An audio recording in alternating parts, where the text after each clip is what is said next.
India की कल से आज तक की सारी बड़ी खबरें अगले 3 मिनट में। सोनिया गांधी को दिल्ली के सर गंगाराम हॉस्पिटल में एडमिट कराया गया। सोर्सेज के अकॉर्डिंग उनकी कंडीशन ठीक है और उन्हें एक चेस्ट फिजिशियन की ऑब्जर्वेशन में रखा गया है। सोनिया गांधी दिसंबर 2025 में 79 इयर्स की हो गई है। सोनिया गांधी को क्रॉनिक कफ की प्रॉब्लम है, जिसके लिए वो रेगुलर चेकअप्स करवाती रहती है। दिल्ली में ज्यादा पोल्यूशन होने की वजह से उनकी प्रॉब्लम कभी कभी बढ़ जाती है, इसलिए डॉक्टर्स उन्हें मॉनिटर कर रहे हैं।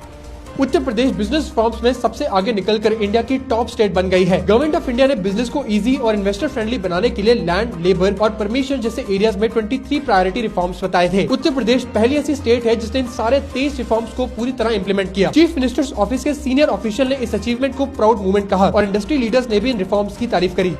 रिलायंस इंडस्ट्रीज की जामनगर रिफाइनरी को जनवरी 2026 में भी रशियन ऑयल आने की कोई उम्मीद नहीं है। पिछले लगभग 3 हफ्तों से रिलायंस पहले से ही रशिया का कोई ऑयल रिसीव नहीं कर रहा है। इंडिया के प्राइवेट रिफाइनर्स में पहले रिलायंस और नायरा एनर्जी रशियन ऑयल के सबसे बड़े बायर्स थे। रशियन ऑयल काफी सेंसिटिव इशू बन गया है और डोनाल्ड ट्रम्प ने भी रिसेंटली टैरिफ्स की एक और वार्निंग दी है अगर रशियन ऑयल के इम्पोर्ट्स कंटिन्यू रहे।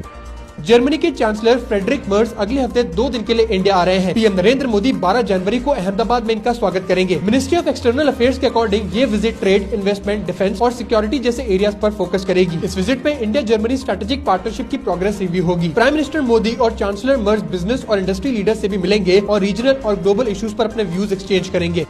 इसरो ने 6 जनवरी 2026 को एक जरूरी अनाउंसमेंट करी है। आदित्य L1 मिशन के L1 पॉइंट पर पहुंचने के 2 साल पूरे होने पर इसरो ने पहली अनाउंसमेंट ऑफ अपॉर्चुनिटी रिलीज करी है। इसके थ्रू इसरो ने इंडियन साइंटिस्ट और रिसर्चर से आदित्य L1 के ऑब्जर्वेशन टाइम के लिए प्रपोजल्स मांगे हैं। इसरो के अकॉर्डिंग आदित्य L1 का 23 TB से ज्यादा scientific data already public domain में अवेलेबल है और कई रिजल्ट्स इंटरनेशनल जर्नल्स में पब्लिश हो चुके हैं।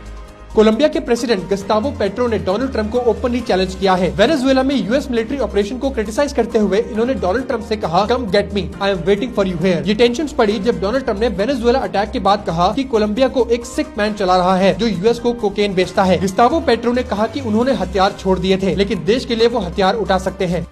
इंडियन रुपी 2026 में यूएस डॉलर के अगेंस्ट 94 के लेवल तक पहुंच सकता है। ये बात रोहित अरोड़ा ने कही, जो इन्वेस्टमेंट बैंक यूपीएस में Asia FX and rate strategy के हेड हैं। इनके according India US trade deal में डीले और इंडिया की वीकर नॉमिनल जीडीपी रुपी पर प्रेशर डाल रही है। अभी रुपी 90 के ऊपर ट्रेड कर रहा है और डॉलर इंडेक्स थोड़ा वीक होने के बावजूद कोई स्ट्रॉन्ग रिकवरी देखने को नहीं मिली। इंडिया में लोगों का टैक्स सिस्टम पर भरोसा काफी स्ट्रॉन्ग है। ACCA, IFAC और OECD ने मिलकर एक नया इंटरनेशनल सर्वे किया जिसका नाम है public trust in tax 2025 Asia and beyond. India में लगभग 45% लोगों ने कहा कि टैक्स से आने वाला पैसा पब्लिक के फायदे के लिए यूज होता है। करीब 41% ने यह भी माना कि टैक्स देना सिर्फ पैसों का बर्डन नहीं है, बल्कि अपनी कम्युनिटी के लिए कॉन्ट्रीब्यूशन है। जैसे करंट अफेयर्स के लिए मुझे फॉलो कीजिए।